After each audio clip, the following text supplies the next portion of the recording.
the fruits of their labor in putting me in private school was definitely paying off because I was doing so well in every area of my life. Little did they know that I was being sexually abused starting at the age of 13 from this perpetrator, from this man who was my father's best friend.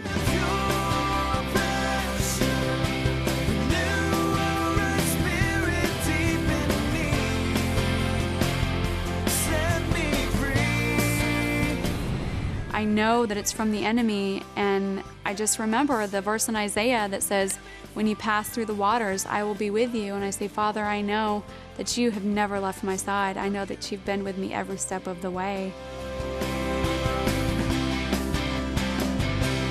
Welcome to Pure Passion. My name is Colette Burque. Did you know that despite the epidemic of child sexual abuse in this country, until recently, there wasn't a single state in the United States with a law mandating that parents, teachers, and students be educated on the signs and symptoms of child sexual abuse and other forms of child maltreatment. Today's guest, Jenna Quinn, a survivor of sexual abuse that began when she was only 13, decided to do something about it. This is an amazing story of one very brave young lady. I am Jenna Quinn, and I am a sexual abuse victim, and I am also a survivor, and this is my story. Morning, girls. Good morning. It's Thanksgiving morning. Yeah, I'm so excited. Jenna Quinn was a child of innocence. Love you, Mama. I love you too, sweetheart. I'm giving this to Daddy. Oh, And I'm giving this. Daddy, don't. Greg, look what Jenna's brought. A child of compassion. And I got you some cool water. Daddy, A child of love. love you. Love you. Happy birthday to you. Happy birthday to you. Happy birthday to Greg Quinn, Daddy. Happy birthday to you. Thank you.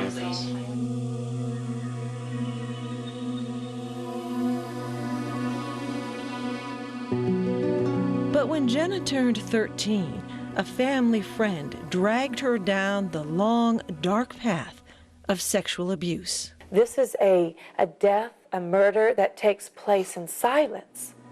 It's a quiet murdering of a person's spirit and soul and their very being, to the point where many victims take their own life. And that's the point that our daughter had come to. I went to a private Christian school, and because of this, my parents believed that I would be protected, I would be in the safest environment possible, and they had high hopes. They put me in private school because they wanted me to attend chapel regularly, they wanted me in Bible class regularly, and I was doing very well. I was excelling in sports. I played basketball, I played volleyball. I was an honor roll student. I was who's who in sports and who's who in academics.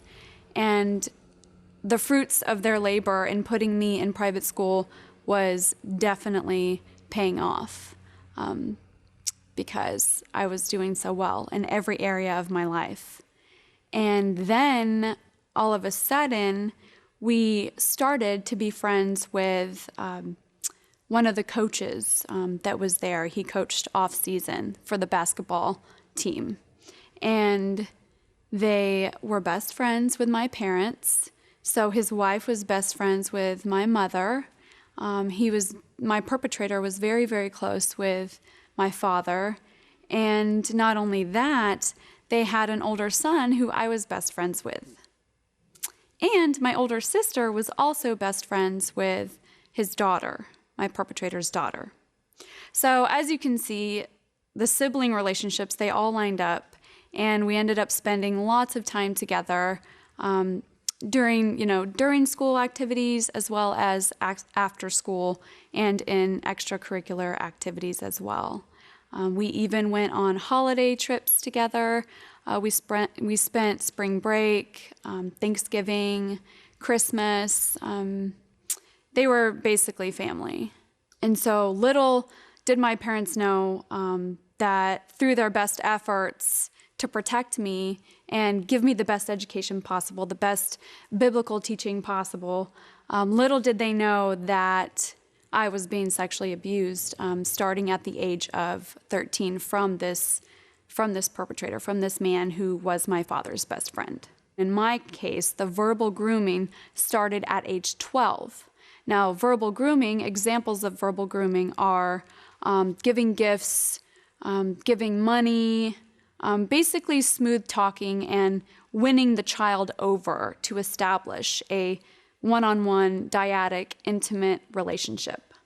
So this happened for a year, and many times for victims, the verbal grooming is not enough to make an outcry about. So he would tell me about him and his wife and when they were dating, and so it kind of starts off very subtly in that manner, and he would ask me about, who are you dating, or are there any guys that you're interested in?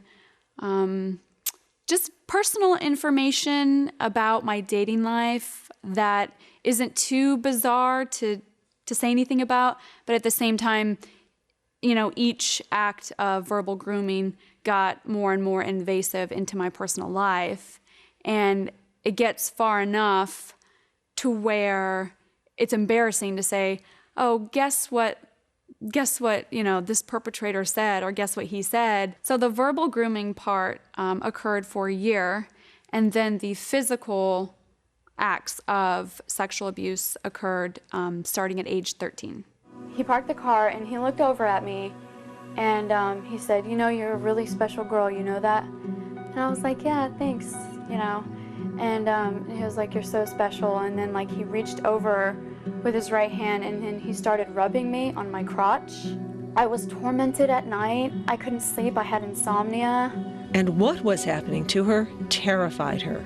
I was there. I know what it's like to be in the belly of hell. Jenna had suffered years of sexual abuse at the hands of her father's best friend. I wanted to kill him.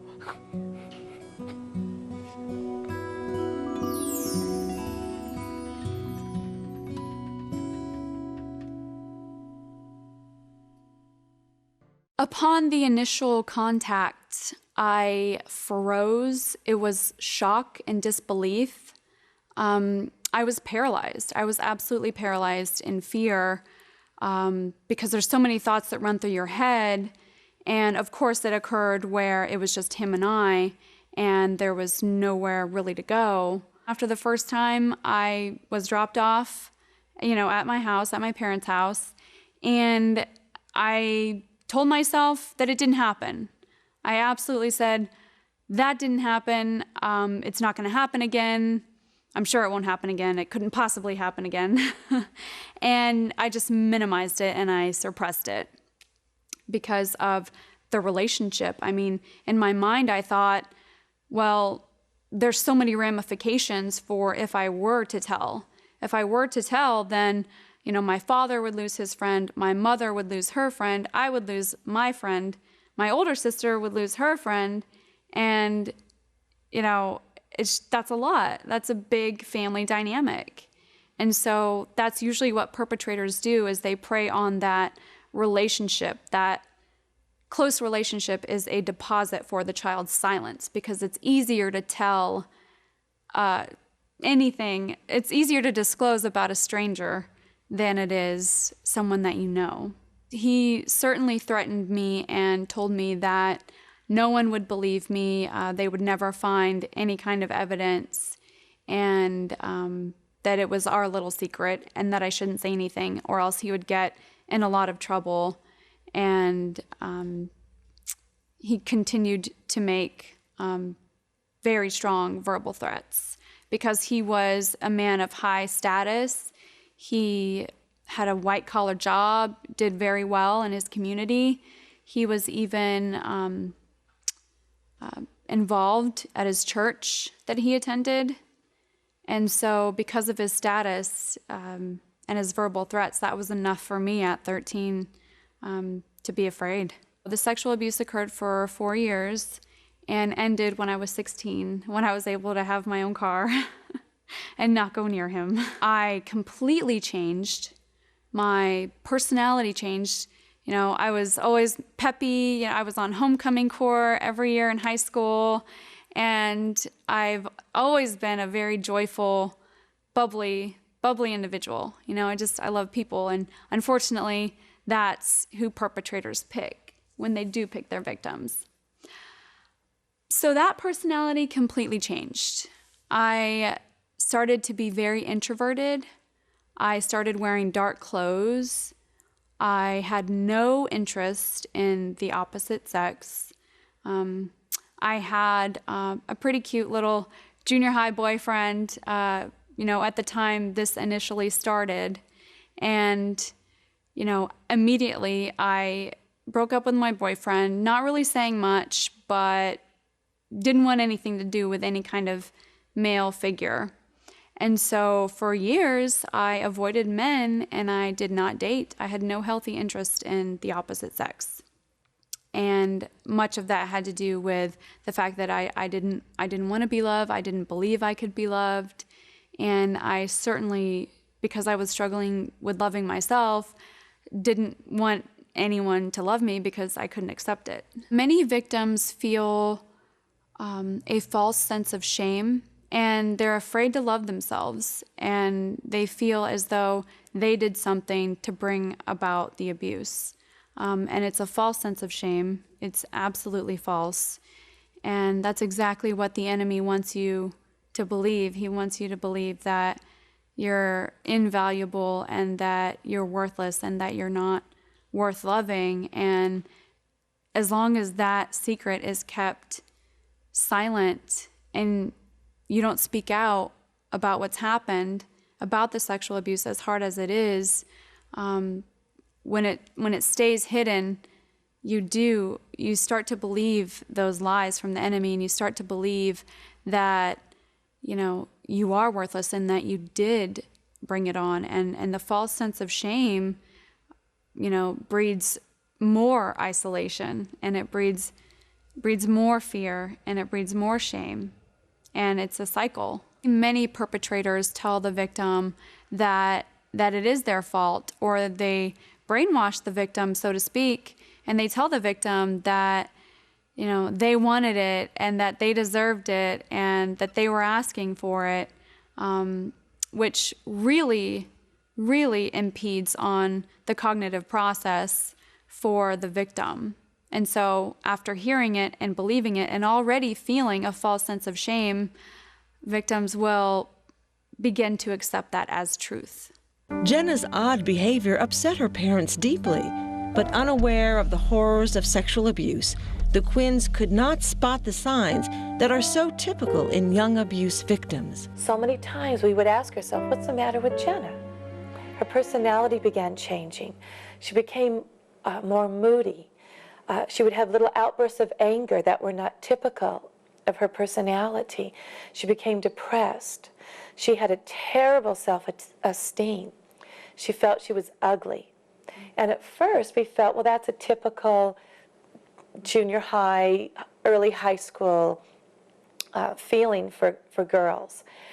But this was beyond. I knew that she truly believed she was ugly. We tried communicating with her as often as possible, lifting her up, building her up, trying to help her understand how beautiful she was. But none of it was working. And I remember one night it came to a head. It was the fall of her freshman year. She called me up to her room. And I went up and I just held her. And she said, "Mom, I have to show you something." And she showed me her ankle, where she had just cut herself. Like many young victims, Jenna herself didn't know what was going on. She had minimized the abuse, told herself that it was no big deal, to the point where she could not connect her behavior and her pain with the abuse. All the while, Lynn Funk continued to abuse her. He was like the assistant coach, and he was ordering the uniforms, and I went over there because he called my dad to say that the uniforms don't fit and that they're not the right size, just to get me over there to try them on. So I grab what I think is my size in the uniform. I go into the guest bathroom, I lock the door, and I try on the uniform, and the uniform's fine. It fits perfect. And then I came out, and he offered me alcohol, which wasn't the first time he had ever offered me alcohol. And I was like, no, thanks. You know, he had all this alcohol out, and then he started, like, he put in a porn tape, and I had never seen porn before in my life. And so I really didn't know what, I mean, you know, I was just so shocked and so numb. I was really numb. I didn't even know what to think, because I wasn't thinking at all. I just froze. And then, Funk forced himself on Jenna, robbing her of her innocence and damaging her soul. He was like, it's okay. So I'm thinking it's okay in my head because he keeps telling me this. Jenna's world became encased in sadness. I was just feeling so lost, and I just felt like nobody could help me. I was basically gonna take my dad's gun and shoot myself. She had it planned. She knew how she was going to do it. And she felt that way we would suffer in her loss, but that we wouldn't understand the depths of her true pain. And she would have gone to her grave with that secret. And he would have attended her funeral and not spoken a word. At night, I would pray, God, just don't forget me. Just, you know, do not forget me.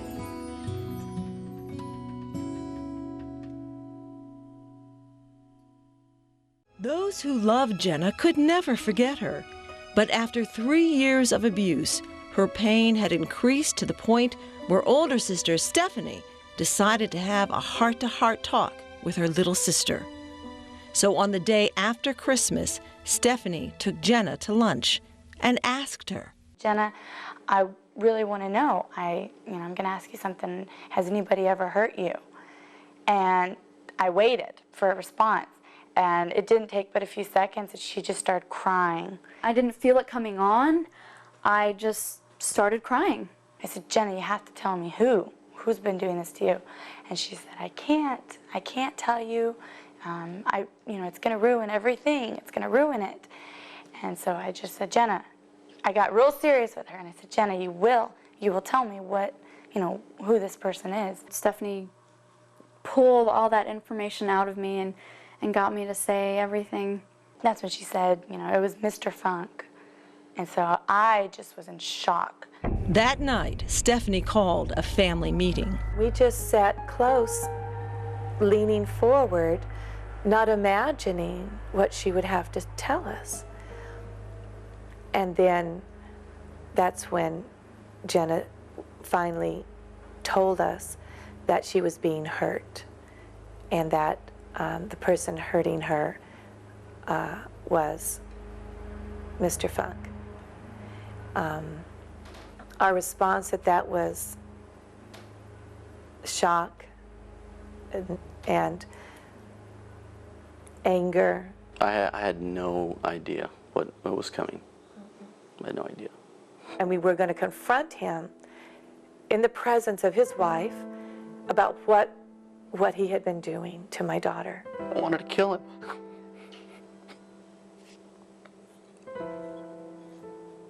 What gave you the strength not to kill him?